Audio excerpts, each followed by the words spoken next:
¿Qué tal, amigos? ¿Cómo están? ¿Bien? Bueno, espero que sea así y Dios esté bendiciendo su vida. Este versículo 5 dice: también se le dio boca que hablaba grandes cosas y blasfemias. Estimado oyente, en la Biblia tenemos diferentes nombres para este anticristo. Se le llama la bestia, en otros pasajes es conocido como el hijo de perdición, también el hombre de pecado. En el libro de Daniel se refiere a él como el pequeño cuerno. Pero, reitero, hay varios nombres en las Escrituras para el anticristo. Anticristo es probablemente menos usado que los demás. Solo Juan utiliza este título o ese nombre solo una vez en su primera carta, pero este es el título que parece ir mejor, o el que mejor lo identifica, porque él estará contra Jesucristo y poniéndose en lugar de él, opuesto a todo lo que es recto, puro, santo.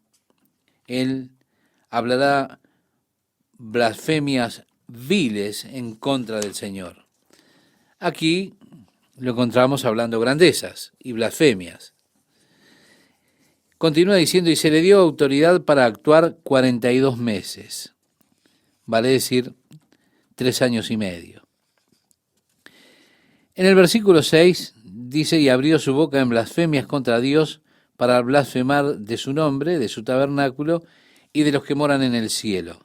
Sí, está blasfemando contra Dios y contra la iglesia, que a esa altura habrá sido raptada, habrá sido llevada para estar con el Señor en el cielo. Volviendo nuevamente a Daniel capítulo 9, se nos dice que él hará un pacto con la nación de Israel por un período de 7 años. Así dice: y por otra semana confirmará el pacto con muchos. A la mitad de la semana hará cesar el sacrificio y la ofrenda. Después, con la muchedumbre de las abominaciones vendrá el desolador, hasta que venga la consumación y lo que está determinado se derrame sobre el desolador. Sí, él hace que las oraciones diarias y los sacrificios se detengan. Vale decir, el templo de Jerusalén estará reconstruido, ellos comenzarán todo el ritual de adoración nuevamente en el templo con oraciones diarias, sacrificios, quizá como resultado del pacto que este anticristo hará con la nación de Israel, un pacto de 7 años.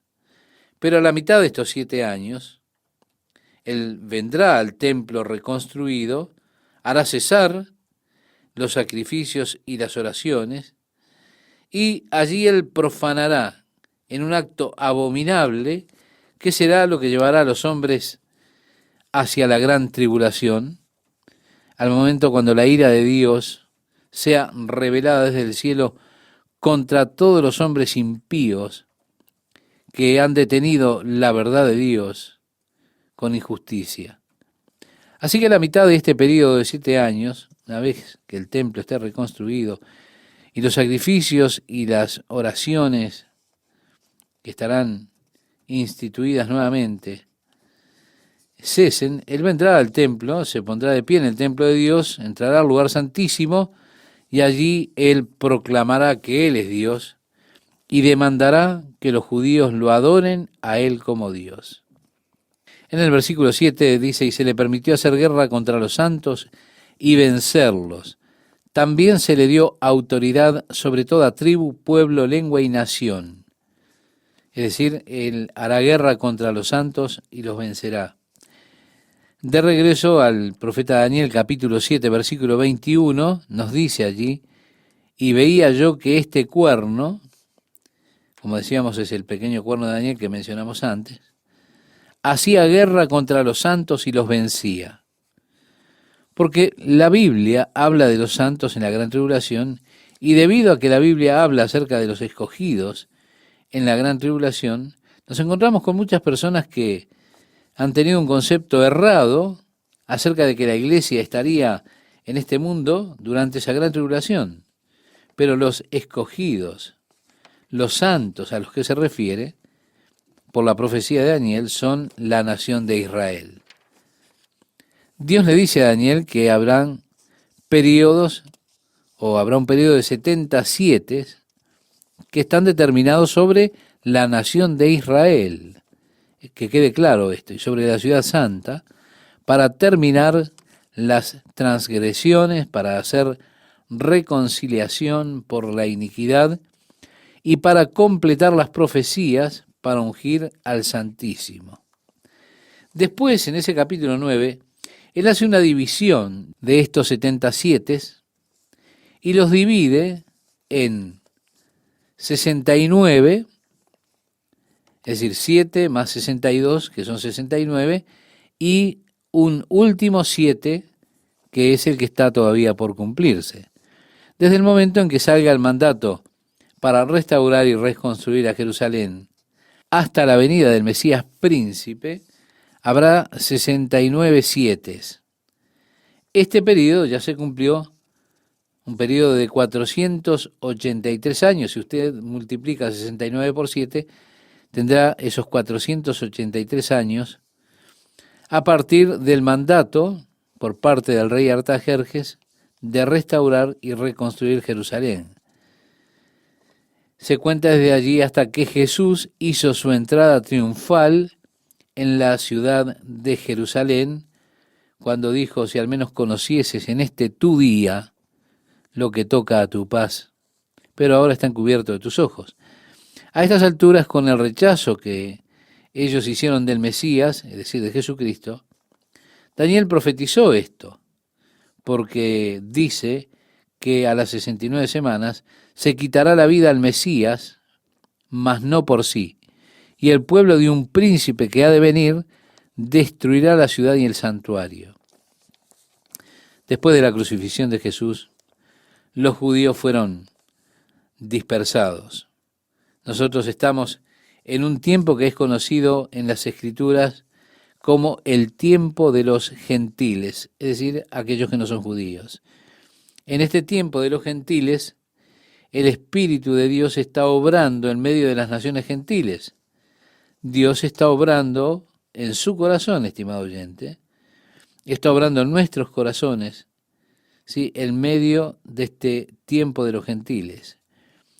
Pero la Biblia habla de la totalidad de los gentiles viniendo, es decir, cuando el Espíritu Santo haya guiado al último de los gentiles, creyente, a la iglesia, entonces el Señor nuevamente volverá a tratar con la nación de Israel. El apóstol Pablo hablaba, escribiéndole a los romanos, diciendo: luego todo Israel será salvo, como está escrito: vendrá de Sión el libertador, que apartará de Jacob la impiedad. Él dice que ha acontecido a Israel endurecimiento en parte hasta que haya entrado la plenitud de los gentiles. En el capítulo 11 de la carta a los romanos, versículos 25 y 26, usted lo puede leer. Jesús dijo que la ciudad de Jerusalén sería aplastada bajo el pie de los gentiles hasta que vinieran todos los gentiles. Así que estamos en ese punto de transición. Jerusalén por un par de miles de años ha sido pisoteada bajo el pie de los gentiles. En 1967 regresó al control de la nación de Israel una vez más. El Señor ha de quitar a la iglesia gentil de este mundo y luego su espíritu nuevamente tratará y comenzará a obrar entre el pueblo judío en esos últimos 7 años. Sí, Dios tiene 7 años de ese pacto que Él hizo con la nación de Israel que todavía no se han cumplido. Eso tendrá lugar una vez que la iglesia sea sacada de este mundo y otra vez entonces el reloj de Dios comenzará a moverse una vez más. Y allí, o a partir de allí, usted tiene la cuenta regresiva final de 7 años, una vez que la iglesia sea raptada, sea sacada de este mundo. Bien, el anticristo hará que se detengan los sacrificios diarios y esto terminará, o conducirá a la gran tribulación. Él hará guerra contra los santos. Los santos no son la iglesia, reitero, son Israel, con quien Dios está tratando nuevamente. Recuerde cuando Jesús estaba en Cesarea de Filipo, con sus discípulos allí, y les preguntó, ¿quién dicen los hombres que es el Hijo del Hombre?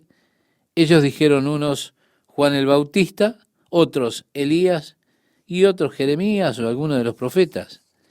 Él les dijo, ¿y vosotros, quién decís que soy? Respondiendo Simón, Pedro dijo, tú eres el Cristo, el Hijo del Dios viviente. Entonces le respondió Jesús, bienaventurado eres Simón, hijo de Jonás, porque no te lo reveló carne ni sangre, sino mi Padre que está en los cielos. Y yo también te digo, que tú eres Pedro, y sobre esta roca edificaré mi iglesia, y las puertas del Hades no prevalecerán contra ella. Así que el hecho de que el anticristo haga guerra contra los santos y los venza, excluye a la iglesia de ser parte de esos santos. Porque Jesús prometió que las puertas del infierno no pueden prevalecer contra la iglesia de Jesucristo, ¿se da cuenta?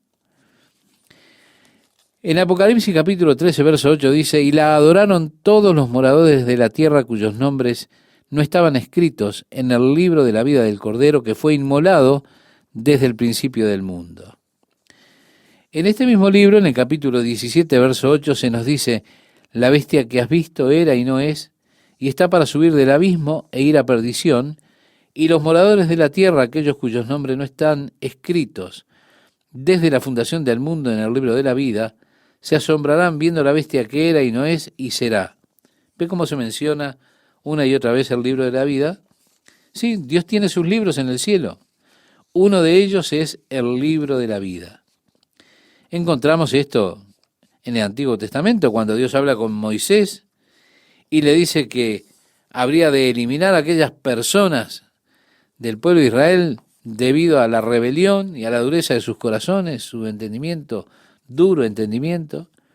Moisés allí intercede por la nación y le dice a Dios que perdones ahora su pecado y si no, ráeme ahora de tu libro que has escrito.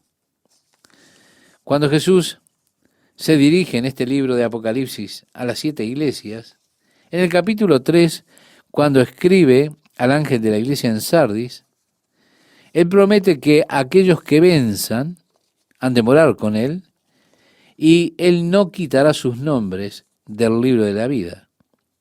Ahí está este libro de la vida. Aquí él habla de las personas que son engañadas, cuyos nombres no están en el libro de la vida del Cordero, inmolado desde la fundación del mundo. Una frase que se repite muchas veces, la que está aquí en el versículo 9. Dice, si alguno tiene oído, oiga. Si alguno lleva en cautividad, va en cautividad. Si alguno mata a espada debe ser muerto.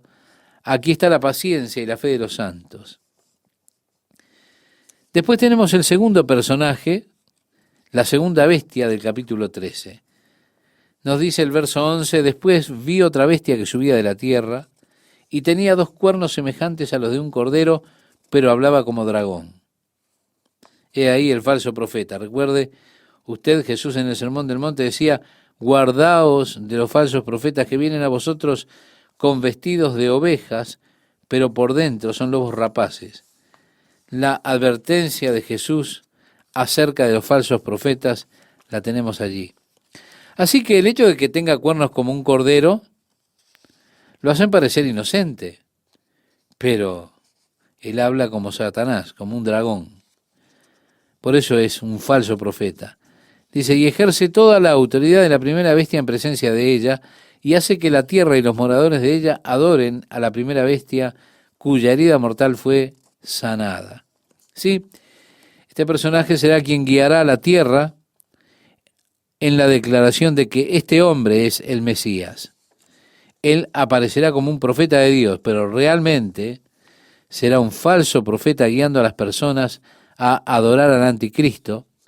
Uno de los puntos fuertes será su sobrevivencia al intento de asesinato. Dice, además, también hace grandes señales, de tal manera que aún hace descender fuego del cielo a la tierra delante de los hombres, y engaña a los moradores de la tierra con las señales que se le ha permitido hacer en presencia de la bestia, mandando a los moradores de la tierra que le hagan imagen a la bestia que tiene la herida de espada y vivió. Jesús menciona al falso Cristo, que hará muchas grandes señales, muchas maravillas, así que si es posible, aún los escogidos serán engañados. Pero esto dice que es peligroso el hecho de ir solamente tras las señales, tras las maravillas, porque obviamente Satanás es capaz de realizar señales sobrehumanas y maravillas de manera que puede engañar a las personas. Seguro este es el caso aquí con el anticristo y la bestia, el falso profeta, la capacidad de realizar esos milagros, esas maravillas, esas señales, y utilizarlos para engañar a las personas. Dice, y engaña a los moradores de la tierra con las señales que se le ha permitido hacer en presencia de la bestia. Después él promueve que se haga una imagen de la bestia, y que esa imagen sea colocada en el templo de Jerusalén, para entonces requerir que todos adoren la imagen de la bestia. El versículo 15 dice, y se le permitió infundir aliento a la imagen de la bestia, para que la imagen hablase e hiciese matar a todo el que no la adorase. Y hacía que a todos, pequeños y grandes, ricos y pobres, libres y esclavos, se les pusiese una marca en la mano derecha o en la frente, y que ninguno pudiese comprar ni vender, sino el que tuviese la marca o el nombre de la bestia o el número de su nombre. Según parece, se eliminará la moneda como tal, no habrá más billetes en su billetera. Todo el intercambio de bienes se hará con una marca en la mano derecha o en la frente, que será implantada, tal vez un chip o un tatuaje, no lo sabemos exactamente, pero sabemos que nadie podrá ni comprar ni vender si no tiene esa marca en la mano derecha o en la frente. Luego dice, aquí hay sabiduría. El que tiene entendimiento cuente el número de la bestia, pues es número de hombre, y su número es 666. En el idioma hebreo y aún en el griego, ellos no tienen un sistema numérico separado, sino que ellos utilizan el alfabeto para sus números. Por ejemplo, alfa, beta, gamma, delta es 1, 2, 3, 4 en el griego. Así como las primeras 4 letras del alfabeto griego, lo mismo para el hebreo. Aleph, Bein, Gimel y Dalet son 1, 2, 3, 4 en el hebreo. Eso significa que cada letra griega tiene un equivalente numérico. Así podríamos formar el número de un nombre, y el número 666 es el equivalente numérico del nombre de ese hombre conocido como el anticristo. Ese valor numérico probablemente sea el que dé un total de 666. También es interesante que una y otra vez, cuando hablamos acerca del anticristo y las escrituras que conciernen a él, se dice, lo que fue determinado así será. Lo que está diciendo es que la palabra de Dios ha de acontecer, ha de suceder. Y estas cosas de las que habla la palabra de Dios son las tecnologías y todo este desarrollo del tiempo actual de traer estas cosas a usos prácticos. Jesús en el Evangelio de Lucas, capítulo 21, verso 28, decía, cuando estas cosas comiencen a suceder, erguíos y levantad vuestra cabeza porque vuestra redención está cerca. ¿Cuánto tiempo más pasará hasta que el Señor venga a buscar a su iglesia? Estimado amigo, yo no lo sé, nadie lo sabe, porque nadie sabe el día o la hora. Pero Jesús dice, por tanto también vosotros estad preparados, porque el Hijo del Hombre vendrá a la hora que no pensáis, según relata el Evangelio de Mateo, capítulo 24, versículo 44. Y todo lo que le puedo decir es que el tiempo está cerca. Es tiempo que no juguemos más con nuestra relación con Dios, sino que tomemos las cosas con seriedad en cuanto al Señor, en cuanto a las cosas que tienen que ver con el Espíritu. ¿Qué tal, amigas, amigos? ¿Cómo están?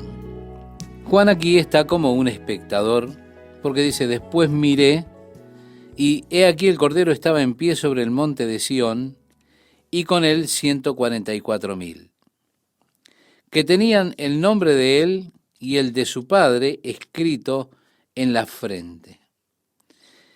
En el capítulo 7, antes de que los 4 vientos de juicio fueran liberados sobre la tierra, a esos ángeles que estaban listos para ser liberados se les ordenó no liberar los vientos devastadores hasta que los siervos de Dios fueran sellados en sus frentes.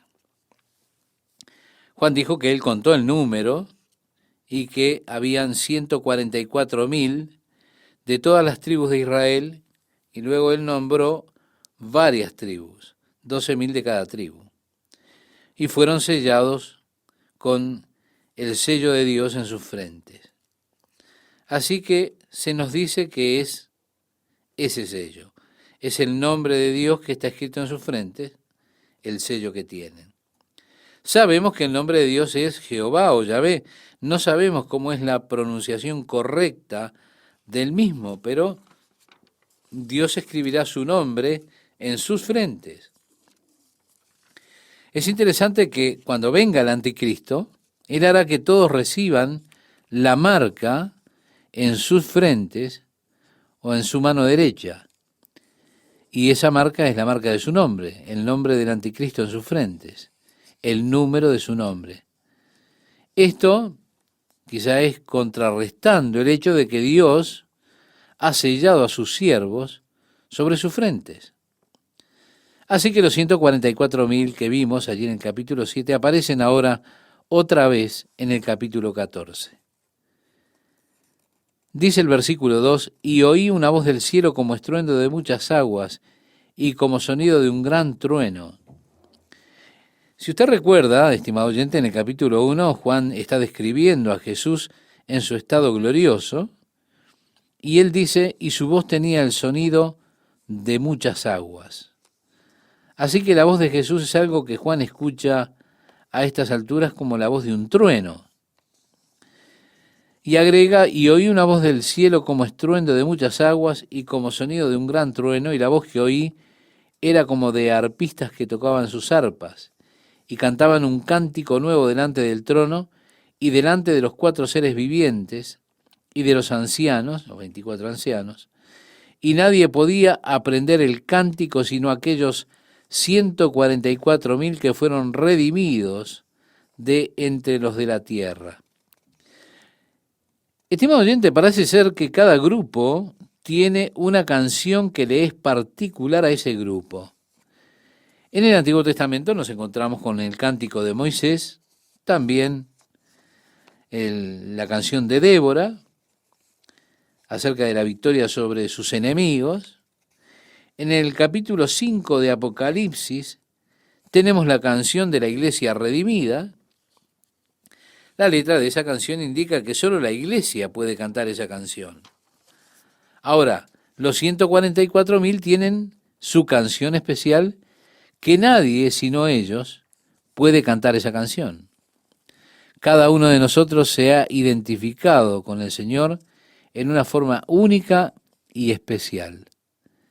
Dios se ha identificado con su iglesia de una manera única, de una forma especial. Tenemos la canción de la redención. Tenemos la canción de victoria para nuestro Señor que solamente nosotros, los que formamos la iglesia, podemos cantar. Bueno, ahora los 144,000 tienen una relación especial con el Señor. Es de ellos, y de ellos es eso de la preservación por medio de la gran tribulación. La iglesia es librada de la gran tribulación, pero la canción de estos 144,000 tiene que ver con la liberación a través de la gran tribulación. Usted en el Antiguo Testamento encuentra a Enoc, que es un tipo de la iglesia, que fue trasladado, fue raptado, antes que llegara el gran juicio del diluvio, el gran juicio de Dios, cuando vino el diluvio. Sin embargo, también encuentra a Noé, que fue salvado en medio del diluvio, en el arca. Dios lo salvó allí. Fue en el arca que él pudo sobrevivir en medio de ese juicio. Dios lo preservó a través del diluvio. Daniel escapó del horno de fuego. Dios libró a Daniel y no tuvo que entrar al horno de fuego, sin duda, quitándole de esa pena capital cuando estaba aquella orden de adorar la imagen. No obstante, Dios libertó a los 3 hebreos en medio de esa tribulación del horno de fuego, porque ellos estaban adentro del horno. Así que ustedes pueden ver que están los que cantan una canción de liberación de, y otros cantan una canción de liberación a través de. Y la canción de los 144.000 es la canción de cómo el Señor los preservó y guardó a través de ese gran tiempo de juicio, de la gran tribulación, cuando Dios estará juzgando la tierra por causa de su rebelión en contra de Él. Con toda seguridad, las cosas que están aconteciendo en nuestros días, en el mundo de hoy, la rebelión del hombre en contra de Dios está llegando al clímax. Cuando la Suprema Corte de Justicia de New Jersey legisló en contra de los Boy Scouts, ordenándoles tener personas de distintas inclinaciones sexuales como líderes, claro, los metieron en serios problemas. Están esas leyes que son propuestas ahora en el estado de California, que sean similares a las de Nueva Jersey, y esas mismas clases de órdenes pueden venir de la Suprema Corte de Justicia aquí. Es por eso por lo que precisamos ayunar y orar y buscar a Dios para que se produzcan cambios. Estoy atemorizado de lo que estos hombres escribieron. No nos enviaron el número de los muchos senadores y demás, pero igualmente ellos dijeron, vamos, tomemos las pancartas y demostrémosle. Pero están muchos cristianos por allí que están llamando a la oración, y en realidad la oración es el arma más grande que tenemos los cristianos. Estamos en una batalla espiritual, y las armas de nuestra milicia no son carnales, sino poderosas en Dios para derribar fortalezas del enemigo. Somos sabios si usamos las armas espirituales que Dios nos ha dado, y la más grande que tenemos es la oración. Por eso llamamos a ayunar y a orar con nosotros en cuanto a este tema. Pero esto es solamente una señal de los tiempos que vivimos, cuando el mundo está destruyéndose y cuando aquí en Estados Unidos se están destruyendo, llamando los juicios de Dios. Así que estos 144.000 cantan esta canción delante del trono. Suena como que están en el cielo, delante de las criaturas vivientes y los ancianos. Y solamente ellos pueden cantar esa canción, es única para ellos. Ahora, describiendo los 144.000, dice, estos son los que no se contaminaron con mujeres, pues son vírgenes. Estos son los que siguen al Cordero por donde quiera que va. Estos fueron redimidos de entre los hombres como primicias para Dios y para el Cordero. Bien, ellos son los primeros frutos de una orden especial de aquellos que estuvieron preservando y que sobrevivieron esa gran tribulación. Ellos se volvieron los primeros frutos de ese grupo. Agrega el relato, y en sus bocas no fue hallada mentira, pues son sin mancha delante del trono de Dios. ¡Ja! ¡Qué afirmación esa, ¿verdad? Son sin mancha delante del trono de Dios. ¿Se da cuenta? Eso es exactamente como usted y como yo, que estamos en Cristo, nos pararemos ante Dios en la justicia de Jesucristo, ¿sí? Delante de Dios mismo.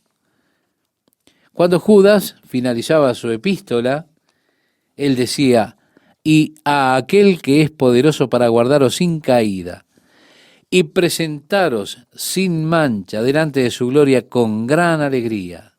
Oh, la maravillosa obra de Jesucristo en nuestros corazones, en nuestras vidas. ¿Te das cuenta? Hay un pasaje de la Escritura donde Dios dijo, en cuanto a Jacob, no hallo falta en él. Gloria sea a Dios. Jacob era un hombre que estaba lleno de defectos. Si usted lee su historia, ese hombre era un manipulador y cuántas cosas más. Pero ante la mirada de Dios, Dios dice que no ve ninguna falta en él. ¿No es glorioso eso? ¿Usted puede decir esto? Es realmente maravilloso. Bien, Juan dijo, vi volar por el medio del cielo a otro ángel. Esto significa un ángel que no era de los 7 ángeles que estaban tocando sus trompetas. Este ángel dice que tenía el Evangelio eterno para predicarlo a los moradores de la tierra, a toda nación, tribu, lengua y pueblo. Realmente algo maravilloso, un ángel volando por el medio del cielo con el Evangelio eterno para proclamarlo a todo el mundo. Es interesante leer algunos de los comentarios de 50 años atrás sobre el libro de Apocalipsis, cuando trataban de imaginar cómo podía ser eso. Un ángel volando a través del cielo, declarando el Evangelio a todo el mundo. Pero ahora, mi amigo, con la tecnología satelital, podemos entender que esto puede ser hecho sin ningún inconveniente. ¿Qué decía este ángel? Dice que venía diciendo a gran voz, temed a Dios y dadle gloria, porque la hora de su juicio ha llegado, y adorad a aquel que hizo el cielo y la tierra, el mar y las fuentes de agua. Las fuentes de las aguas, sí. Está llamando a las gentes para que teman al Señor. Se da cuenta, el problema con muchos el día de hoy es que no hay temor de Dios en sus corazones. El temor del Señor, nos dice la Biblia, es el principio de la sabiduría. El temor del Señor es aborrecer el mal. Así que el ángel, cuando proclama el Evangelio eterno, está llamando a esto. Decía el apóstol Pablo cuando le escribía a los romanos en el capítulo 1 de su carta, versículo 16, porque no me avergüenzo del Evangelio, porque es poder de Dios para salvación a todo aquel que cree, al judío primeramente y también al griego.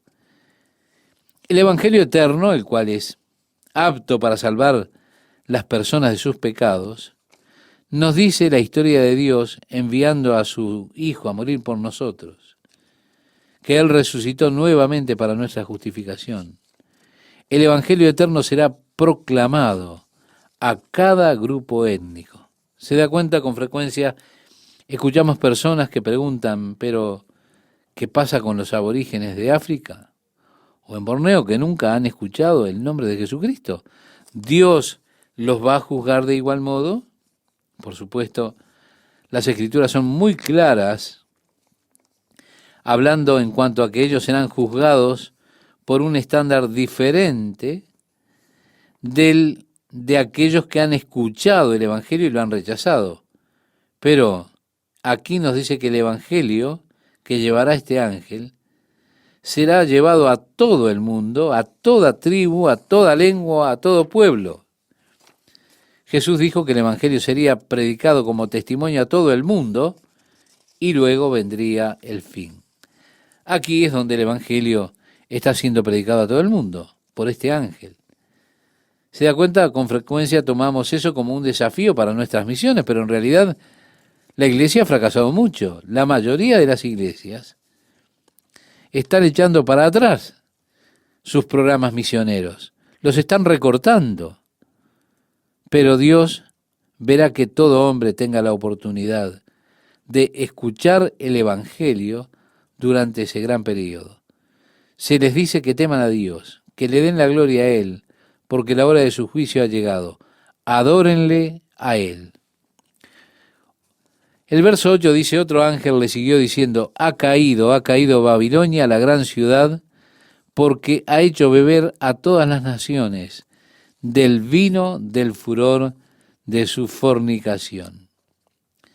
Babilonia representa en la Biblia a los falsos sistemas religiosos.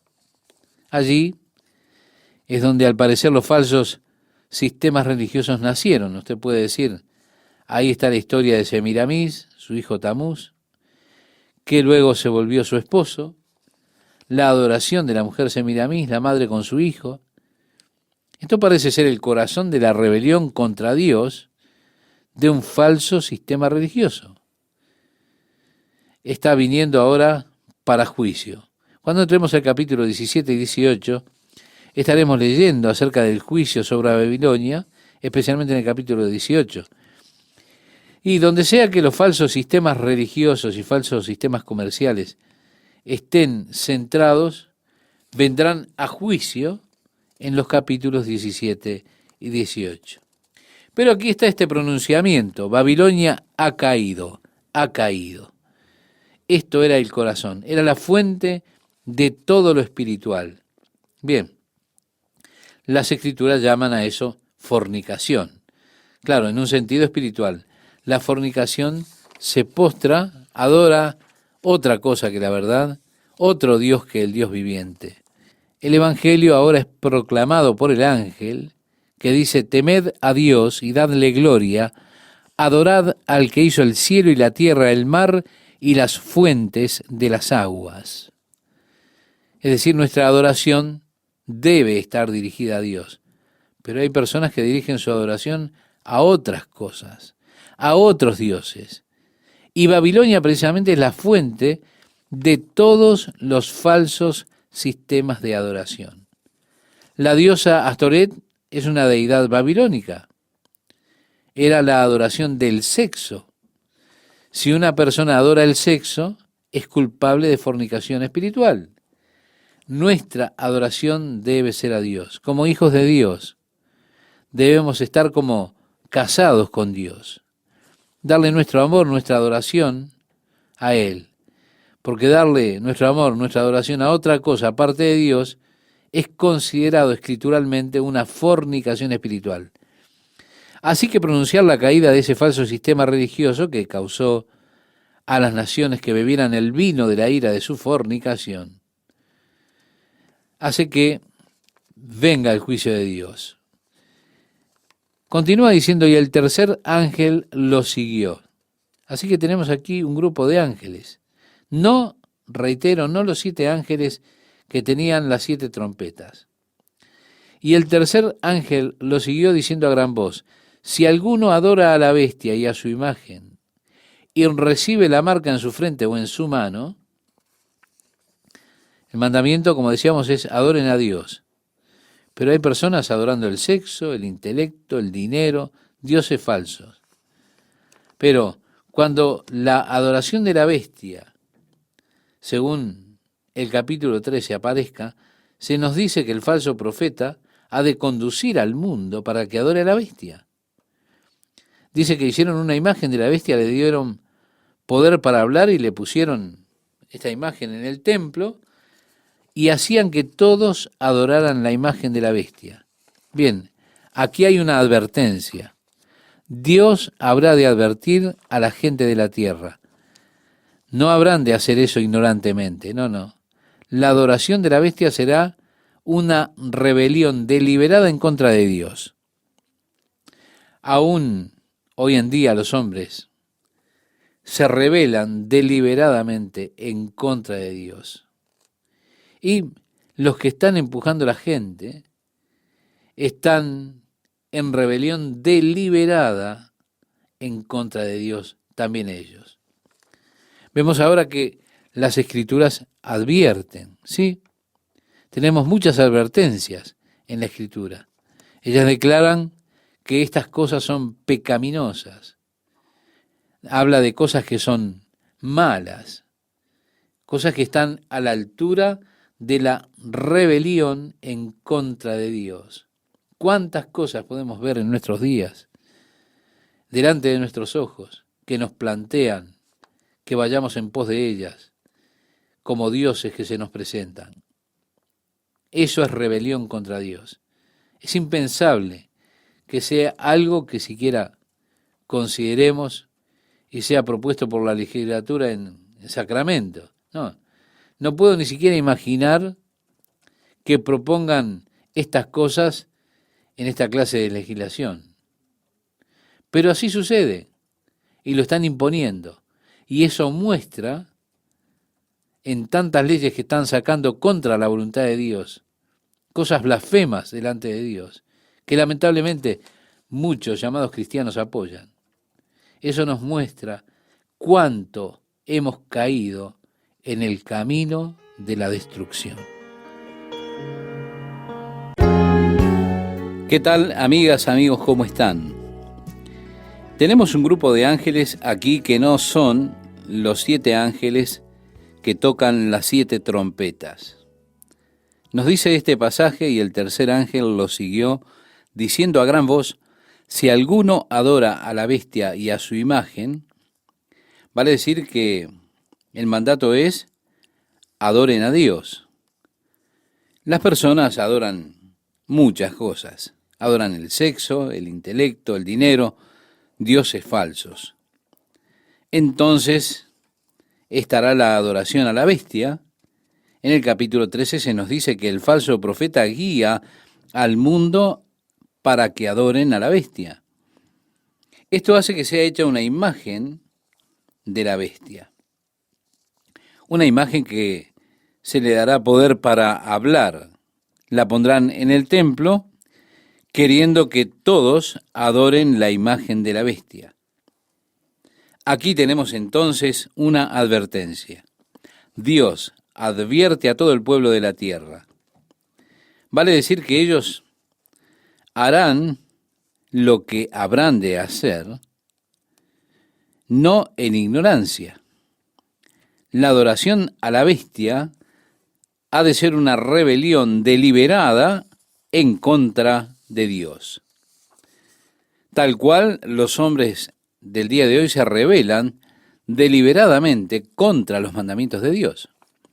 Las Escrituras advierten, las Escrituras declaran qué cosas son pecado. Las cosas que son malas, esas cosas que pertenecen a la rebelión contra Dios.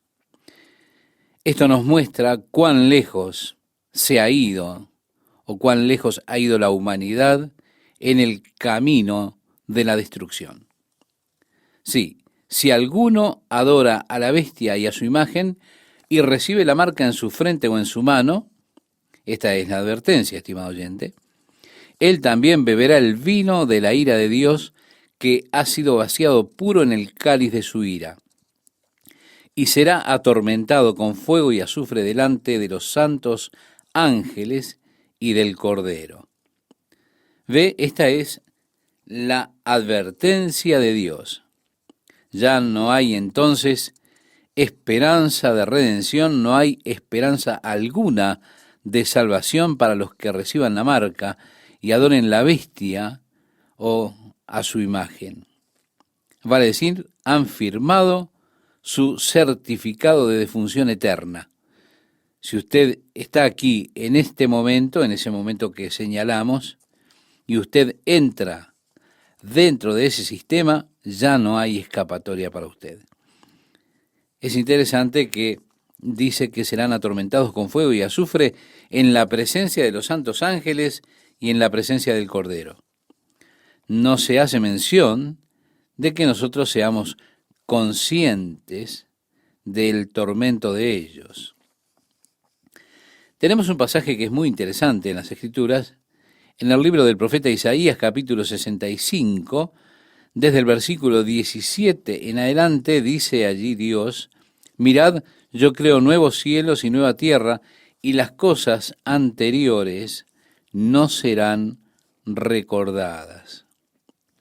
Muchas personas están preocupadas por los miembros de su familia o seres amados que murieron sin haber recibido a Jesucristo como Salvador, y es una tortura cuando piensan en ellos y piensan que están separados de Dios para siempre. Con frecuencia usted piensa: ¿cómo voy a poder disfrutar del cielo sabiendo que alguien tan amado para mí no está allí? Bueno, esto es una parte que nosotros necesitamos entender.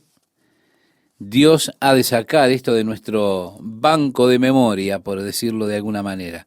Las cosas anteriores no serán recordadas. Todo aquello que traiga dolor o sufrimiento o tortura a nuestra mente será quitado de la mente por Dios y ya no será recordado. También dice ese pasaje de Isaías: más os gozaréis y os alegraréis para siempre en las cosas que yo he creado, porque he aquí que yo traigo a Jerusalén alegría y a su pueblo gozo, y me alegraré con Jerusalén, y me gozaré con mi pueblo, y nunca más se oirán en ella voz de lloro ni voz de clamor. No habrá más allí niño que muera de pocos días, ni viejo que sus días no cumpla, porque el niño morirá de 100 años, y el pecador de 100 años será maldito. Edificarán casas y morarán en ellas, plantarán viñas y comerán el fruto de ellas. Está hablando de las condiciones de aquella era del reino de Jesucristo en la tierra. No edificarán para que otro habite, ni plantarán para que otro coma, porque según los días de los árboles serán los días de mi pueblo, y mis escogidos disfrutarán la obra de sus manos. No trabajarán en vano, ni darán a luz para maldición, porque son linaje de los benditos de Jehová, y sus descendientes con ellos. Y antes que clamen, responderé yo. Mientras aún hablan, yo habré oído. El lobo y el cordero serán apacentados juntos, y el león comerá paja como el buey, y el polvo será el alimento de la serpiente. No afligirán, ni harán mal en todo mi santo monte, dijo Jehová.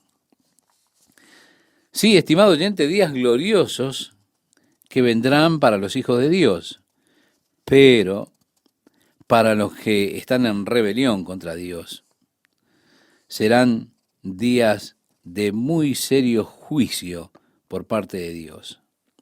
En el capítulo 14 de Apocalipsis, versículo 11, nosotros leemos: y el humo de su tormento sube por los siglos de los siglos. En el original griego tenemos un término fuerte para definir la eternidad. Ese término es aionos prost aionos. Equivale a decir por las edades de las edades. Y agrega: y no tienen reposo de día ni de noche los que adoran a la bestia y a su imagen, ni nadie que reciba la marca de su nombre. Bueno, usted me dirá: Chuck, ¿cree usted verdaderamente que Dios ha de atormentar por siempre y siempre a aquellos que se rebelan contra Él? ¿Usted cree en el castigo eterno? Mi amigo, no me pida que le quite a lo que Dios ha dicho. Yo no lo pienso hacer. Si usted lee al final del libro de Apocalipsis, allí dice que cualquiera que añada a este libro, se le añadirán las plagas que están en el libro. Y cualquiera que quita de este libro, su nombre será quitado del libro de la vida. Usted no querrá que eso me acontezca a mí, ¿verdad? Bueno, yo voy a dejar las cosas como están escritas. No intento confundir a nadie con esto. Quizá usted dice: pero, bueno, será así. Mire, usted haga como quiera, pero no me pida a mí que haga eso. Yo creo como está escrito.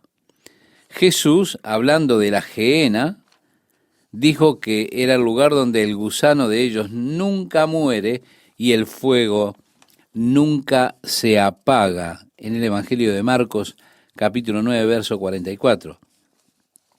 Siguiendo con nuestro pasaje de Apocalipsis, capítulo 14, en el versículo 12, dice: aquí está la paciencia de los santos, los que guardan los mandamientos de Dios y la fe de Jesús.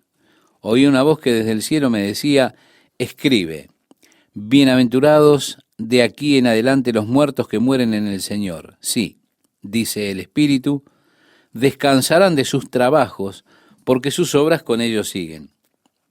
Ahora, este es un pasaje de las Escrituras que trata con ese tiempo tan particular, conocido como la Gran Tribulación, en el cual las personas serán forzadas a recibir la marca de la bestia, forzadas a adorar a la bestia o tendrán que pagar con sus vidas, serán asesinadas.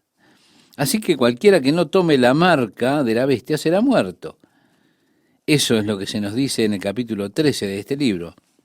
Pero aquí está la paciencia de los santos, aquellos que guardaron los mandamientos de Dios y tienen fe en Jesucristo. Esta voz dice, bendito los que mueren en el Señor.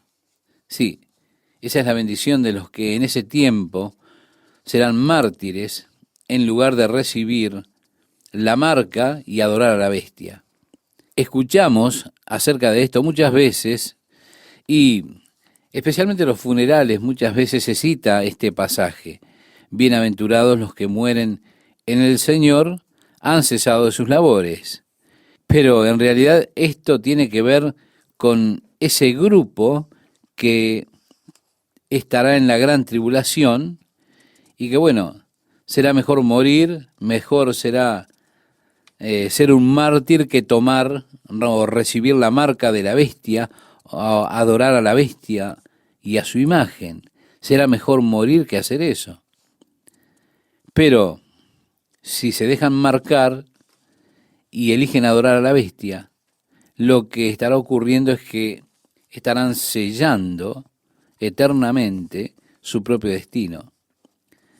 Este grupo de los bienaventurados son los que han cesado de sus trabajos, pero sus obras con ellos siguen.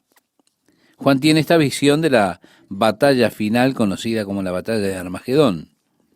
Y nosotros volveremos a esto un poco más adelante. Tenemos algunos destellos de lo que será esto en este momento, pero Juan nuevamente da como un avance acerca de la batalla de Armagedón. Leemos de estos tres espíritus que fueron a los reyes de la tierra para congregarlos en el valle de Megido para la gran batalla. Juan dice, miré y he aquí una nube blanca y sobre la nube uno sentado semejante al Hijo del Hombre, que tenía en la cabeza una corona de oro y en la mano una hoz aguda. Este es Jesucristo. Y dice allí, mirad, Él viene en las nubes trayendo juicio sobre la tierra, en otras palabras. Salió otro ángel del templo que está en el cielo teniendo también una hoz aguda, y salió del altar otro ángel que tenía poder sobre el fuego, y llamó a gran voz al que tenía la hoz aguda, diciendo, mete tu hoz aguda y vendimia los racimos de la tierra, porque sus uvas están maduras. Y el ángel arrojó su hoz en la tierra, y vendimió la viña de la tierra, y echó las uvas en el gran lagar de la ira de Dios. Y fue pisado el lagar fuera de la ciudad, y del lagar salió sangre hasta los frenos de los caballos, por 1600 estadios. Es una descripción, estimado oyente, de la gran batalla de Armagedón, ese derramamiento de sangre que tendrá lugar allí. Hay un pasaje que parece corresponder con este en el libro de Isaías capítulo 63, donde nos dice desde el versículo 1 al 6, ¿quién es este que viene de Edom, de Bosra, con vestidos rojos? Este hermoso en su vestido que marcha en la grandeza de su poder. La respuesta es, yo, el que hablo en justicia, grande para salvar. ¿Por qué es rojo tu vestido y tus ropas como del que ha pisado en el lagar? He pisado yo solo el lagar, y de los pueblos nadie había conmigo. Los pisé con mi ira y los hollé con mi furor, y su sangre salpicó mis vestidos y manché todas mis ropas, porque el día de la venganza está en mi corazón, y el año de mis redimidos ha llegado. Miré y no había quien ayudara, y me maravillé que no hubiera quien sustentase, y me salvó mi brazo y me sostuvo mi ira, y con mi ira hollé los pueblos, y los embriagué en mi furor, y derramé en tierra su sangre. El profeta Isaías está hablando precisamente de este mismo período de Apocalipsis 14 que mencionábamos. Son descripciones gráficas paralelas a las de Apocalipsis, capítulo 14, la que habla aquí en Isaías de la prensa de la vid, de la hoz, y el volcado de las uvas en la prensa. La sangre de esa batalla subirá, dice en Apocalipsis, hasta el freno de los caballos, que es cerca de 4 pies de altura por el espacio de 1.600 furlong o estadios, vale decir, una distancia de unas 185 millas o unos 320 kilómetros, para que tengamos más claro, que es la distancia que hay desde Dan hasta Beerseba. Vale decir, estará toda la nación en un baño de sangre. Sin embargo, hay una posibilidad, me parece, y me resulta interesante, y es que el Valle de Megiddo tiene precisamente 320 kilómetros cuadrados. Así que también puede ser esto una referencia a todo el Valle de Megiddo lleno de sangre hasta los frenos de los caballos. Ahora, cuando usted lee acerca del ejército que será de 200 millones o por ahí, usted puede imaginar lo que ha de ser esa batalla. Será la reunión que provocará el anticristo de las naciones cuando ocurra el juicio de Dios, derramándose sobre la rebelión del hombre en ese juicio al final del periodo conocido como la Gran Tribulación, esa batalla violenta, incontrolable, en la cual los hombres serán destruidos, masacrados por millones, cientos de millones. En esa batalla, que será tan violenta, Jesús traerá el final de la batalla en su segunda venida a esta tierra. Es precisamente en medio de esa batalla de Armagedón que Jesús estará regresando en las nubes de gloria para establecer su reino, el reino de Dios sobre la tierra. El profeta Zacarías nos dice que ese día Él pondrá sus pies sobre el monte de los olivos. Se nos dice que Él destruirá al anticristo con el resplandor de su venida y con la espada que sale de su boca. Con la espada Jesucristo lo destruirá. Pero estamos yendo hacia esa gran batalla del Señor, esa batalla final, cuando el mal alistará los ejércitos del mundo y serán juzgados por Dios en esa gran batalla de Armagedón. Como dije, nos encontraremos con esto nuevamente antes de terminar nuestro estudio de Apocalipsis. Hay cosas maravillosas las cuales leemos en este libro que son difíciles de imaginar porque el juicio de Dios ha de venir como Él lo declaró. Seguramente usted querrá estar listo cuando Jesucristo venga por su iglesia para librarla de todo ese tiempo del juicio, de la ira de Dios. Seguramente usted no quisiera estar aquí después que Jesús se haya llevado a la iglesia de este mundo. Y créame, yo tampoco. Por eso le invito a que oremos a nuestro Padre Dios. Oh Padre, te agradecemos que tú nos has prometido que no nos has puesto para la ira, que nos has pedido que oremos para que seamos hallados dignos de escapar de todas estas cosas. Oh Señor, y que podamos estar de pie delante del Hijo del Hombre. Oh Señor, te pedimos que nos halles dignos de poder estar delante del trono, de tu trono, oh Dios. Que podamos estar allí para cantar esa canción de la iglesia, la canción de los redimidos. Para estar allí con las huestes celestiales cuando tu ira, tu juicio venga sobre esta tierra. Oh Señor, ayúdanos. Te agradecemos, Padre, por lo que has hecho por nosotros en y a través de tu Hijo Jesucristo, porque has lavado nuestros pecados. Te agradecemos que a través de Él un día nos presentaremos sin mancha delante de tu presencia con gran alegría en tu misma gloria. Nosotros esperamos ese día, Señor. Padre, miramos las condiciones del mundo, cómo ocurren las cosas. Por favor, Señor, ven pronto por nosotros. Anhelamos ahora ver tu reino llegando y que tu voluntad sea hecha en la tierra así como se hace en los cielos. Por eso te rogamos una vez más, Señor, ven pronto por tu pueblo. Nos sentimos como Lot. Oh Señor, nuestro espíritu está realmente contrariado por las cosas que están sucediendo en el mundo de hoy. Ven pronto. Te lo pedimos en el nombre de Jesús, oh Padre. Amén.